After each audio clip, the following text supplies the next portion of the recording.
Hey guys, welcome back to another video lecture on Arch Bionum. So as you can see on the screen, we are going to start with another topic, that is the external morphology of melanoglossus. अब ये वाला जो question है आपके previous years में 2 से 3 बार पूछा गया है, so it is an important answer because आपको ये साल भी पूछा जा सकता है, और अगर पूछा गया तो this is one of the easiest answer, तो आप इजीली लिख ले सकते हैं भाई। अगर आप मेरी वीडियो देखें, उसके साथ इंपॉर्टेंट पॉइंट्स जॉट डाउन करें, so that will be more than enough for you to write in your exam. ठीक है, so let's get started now. Because we are starting with external morphology, first हम करेंगे उसका habit and habitat, because starting introduction जो आप लिखते हैं that is very important. वो प्रॉपर अगर रहा तो आपको ना अच्छे मार्क्स मिलने के चांसेस रहते हैं, बिकॉज ना स्टार्टिंग से ही आप एक इंप्रेशन बना सकते हैं जो भी आपका पेपर करेक्ट करते हैं उनके ऊपर। ठीक है, तो यहाँ पे अपन दो we are discussing external morphology, we are also talking about habit and habitat of the organism, because अपन डायरेक्टली एक्सटर्नल मॉर्फोलॉजी पे जंप नहीं मार सकते भाई, जो मैं हर वीडियो में बोलती हूँ। तो first will talk about habit and habitat followed by अपना डिटेल्ड आंसर। ठीक है, तो यहाँ पे देखो habit and habitat upon last video में भी डिस्कस करें। ये जो ऑर्गेनिजम्स रहते हैं ये लोग बरोइंग टाइप के रहते हैं,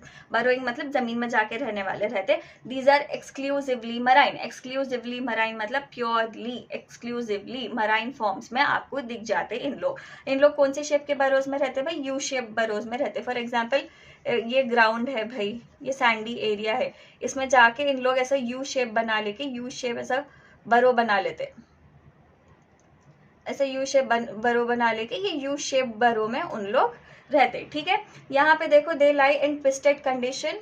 अब जब बरो में रहते हैं उन लोग दे लाई इन ट्विस्टेड कंडीशन, बट जो उनका एंटीरियर और पोस्टीरियर पार्ट रहता है, एंटीरियर एंड पोस्टीरियर एक्सट्रीमिटीज, वो उनके स्ट्रेट रहते। दो उन लोग यू शेप में हैं, ट्विस्टेड कंडीशन में रहते यू शेप बरो के, और बट उन लोग का एंटीरियर और पोस्टीरियर पार्ट उन लोग का ऐसे स्ट्रेट रहता है। और ये जो बरो रहती दो तरफ से ओपन रहती, ये साइड से भी और ये साइड से भी दो तरफ से ओपन रहती।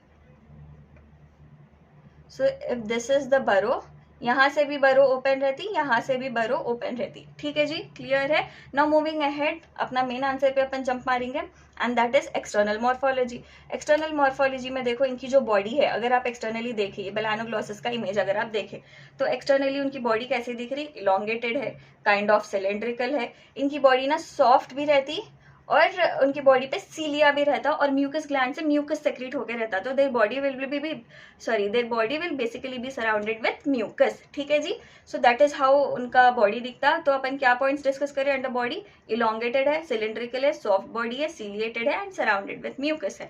अब लेंथ के बारे में जिनके बात करेंगे तो इनका लेंथ जो है it ranges between 2 centimetres to 2.5 metres, 2 centimetre से लेके 2.5 सेंटीमीटर से तक उनका लेंथ रेंज करता। अब इनके बॉडी में से ऑफेंसिव ओडर आती, मतलब अजीब बदबू आती। ठीक है, so they will have an offensive body odour and these are bilaterally symmetrical organisms. Bilaterally symmetrical मतलब अपन हर वीडियो में डिस्कस करते हैं, अब तक आपको मालूम रहना। अगर आपको नहीं मालूम तो बाइलेटरली सिमेट्रिकल मतलब अगर एक ऑर्गेनिज्म है, for example if this is the organism, अगर ये ऑर्गेनिज्म को आप एक सिंगल प्लेन में कट करें which passes through the central axis, आपको वो ऑर्गेनिज्म के दो इक्वल हाफ्स आते।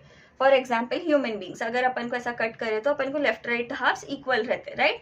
तो such organisms are called as bilaterally symmetrical organisms. तो ये वाला ऑर्गेनिज्म क्या है? बाइलेटरली सिमेट्रिकल है, और इनकी बॉडी को फर्दर 3 रीजन्स में डिवाइड कर देते हैं अपन, that is proboscis, collar and trunk. ठीक है, क्या है वो 3 body regions? Proboscis, collar and trunk. तो एक के बाद एक ये 3 चीजों को ही अपन को डिस्कस करना है। तो as you can see in the image here, ये ऊपर वाला जो पार्ट है दिस इज प्रोबोसिस, प्रोबोसिस के ठीक नीचे कॉलर, कॉलर के ठीक नीचे the longest portion is the trunk region. ठीक है, this is the trunk region. Now moving ahead, let's talk about proboscis here. अब proboscis को आप प्रोटोजोम भी बोल दे सकते हैं। ठीक है, proboscis is also called as protozoa। ऐसा साइड में नहीं लिख के आप एक पॉइंट के जैसा भी लिख सकते हैं to elongate your answer। तो proboscis is also called as protozoa। अब ये क्या है भाई? अपन अभी देखे इमेज में, this is the anterior most region। this can either be rounded or conical in shape। या तो राउंडेड शेप का रह सकता या तो कोनिकल शेप का रह सकता। Now it is hollow and it is made up of thick muscular walls. तो बेसिकली प्रोबोसिस क्या है? हॉलो स्ट्रक्चर है एंड उसके पास ना थिक मस्क्यूलर वॉल्स अवेलेबल रहते हैं and this form short narrow neck posteriorly. अब ये जो प्रोबोसिस है ऐसा पोस्टीरियर रीजन में गए था, एक शॉर्ट नैरो नेक बना लेता जिसको अपन प्रोबोसिस स्टॉक भी बोल देते। ठीक है, अब ये जो प्रोबोसिस की कैविटी है, अपन क्या बोले? Proboscis is a hollow structure. तो प्रोबोसिस की जो कैविटी रहती है that will open out, exterior को ओपन होती through proboscis pore. So it will also have a proboscis pore. ठीक है, अब in some cases if you see this proboscis will open into neurosil. Generally जो proboscis रहता है that will open into proboscis coelom, but in some cases this proboscis will also open into neurosil. और ये जो proboscis रहता है जिस तरीके से उन्हें collar region को attached रहता, it gives appearance of a corn.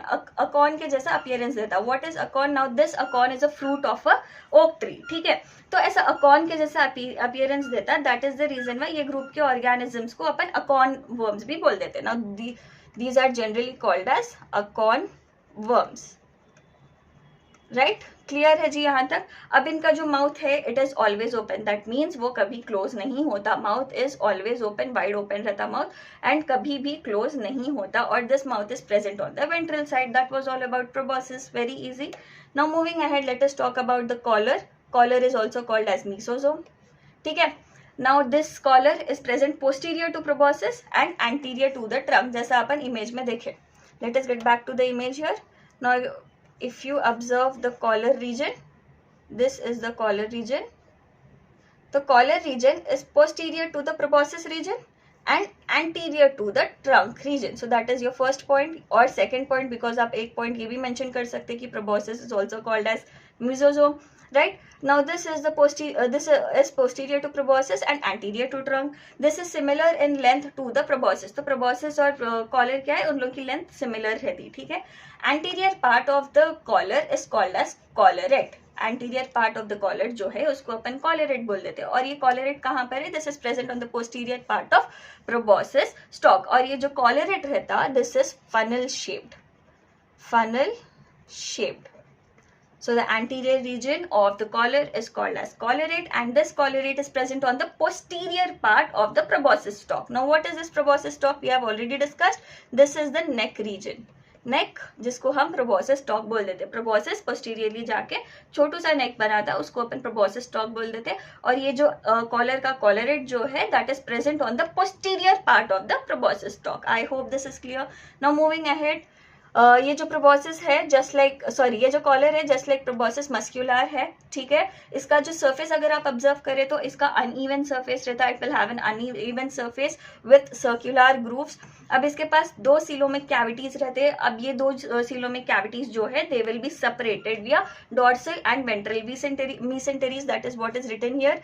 The two coelomic cavities are separated by dorsal and ventral mesenteries, and the collar cavity opens out through collar pore and ciliated tubes. ठीक है, clear है. Just like proboscis का cavity will open out to the exterior through proboscis pore, वैसे ही collar का cavity will open to the exterior या फिर open to the outside through collar pores और ciliated tubes. So that was all about collar. I hope this is easy. आपको समझ में आ रहा होगा. Now moving ahead, we'll talk about the trunk region. अब trunk में देखो भाई, trunk is also called as metasome. That will be your first point. ठीक है. Now this is the elongated posterior part. Image में अपन देखे पहले proboscis आता, फिर collar आता, फिर trunk आता. trunk क्या है भाई? It is the posterior part and it is elongated. अब ये जो trunk है it is further divided into 3 regions. अब ये trunk को आगे फिर अपन 3 regions में divide करते. एक तो है branchiogenital region. ठीक है. सेकेंड है hepatic region. थर्ड है abdominal region. Abdominal region को अपन post hepatic region भी बोल दे सकते हैं. ठीक है. Now first we'll talk about the branchiogenital region. Now this branchiogenital region, the dorsal surface will have double rows of small pores. अगर आप branchiogenital region का dorsal surface देखें, you will see that you will find double rows, मतलब 2 rows of small pores जिसको अपन बोल देते हैं branchial apertures. अब ये जो branchial apertures है, they will increase in number during growth. मतलब जैसे जैसे organism बढ़ते रहता है, ये branchial apertures के numbers भी बढ़ते रहते हैं. So basically ये जो small pores है, जिसको अपन branchial apertures बोल रहे हैं, they will increase in number as the organism grows. Simple है. Now in some forms this part मतलब branchiogenital part has genital ridges जिसके अंदर आपको gonads दिख जाते हैं, and in others genital wings in the form of lateral folds. तो basically ये point का मतलब है कि ये जो ऑर्गेनिज्म का ये जो ब्रांकियोजेनाइटल पार्ट है, वहां पे थोड़े ऑर्गेनिज्म के पास ना आपको जेनाइटल रीजन दिख जाते हैं. These genital regions will have gonads, ठीक है. एंड थोड़े ऑर्गेनिजम्स के पास जेनाइटल रीजन्स नहीं दिख के आपको जेनाइटल विंग्स दिख जाते हैं, which are present in the form of lateral folds.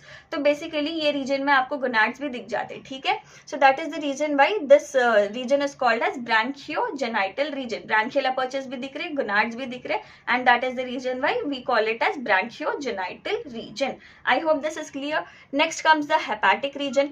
अब हेपेटिक रीजन में आप देखो, this is formed by sac like projections on the dorsal side. तो ये हेपेटिक रीजन में आपको ना सैक लाइक छोटे प्रोजेक्शंस दिख जाते हैं ऑन द डॉर्सल सरफेस, ठीक है. अब ये जो सैक लाइक प्रोजेक्शंस रहते हैं, this is because of hepatic caeca of intestinal wall. This is because of hepatic caeca of intestinal wall. Simple. तो यहाँ पे आई रिपीट, ये जो हेपेटिक रीजन है, this is formed by sac-like projections on the dorsal surface, and these sac-like projections are because of the hepatic CK of intestinal wall. So that was all about the hepatic region. Next अपन बात करने वाले हैं about the abdominal region. Now this abdominal region is also called as post hepatic region. This can be your 1 point, ठीक है. This is also called as post hepatic region. Now this is the longest region. Cylindrical shape का है और इसके terminal end में अगर आप देखें तो आपको anus दिख जाता है. Let us get back to the image here. तो ये image में अगर आप देखें तो ये वाला trunk वाला जो region है, it is divided further into 3 regions. Just a second. 3 regions. तो यहाँ पे hepatic region है.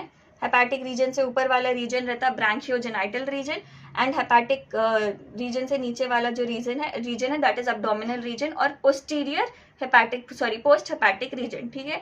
अब ये वाला अपन डिस्कस करिए कि यही रीजन में क्या दिखता है. यहाँ पे देखो हेपेटिक सी का आपको नजर आ रहा हेपेटिक रीजन में, and if you observe the abdominal region, terminal end has anus, that is the longest and cylindrical reason.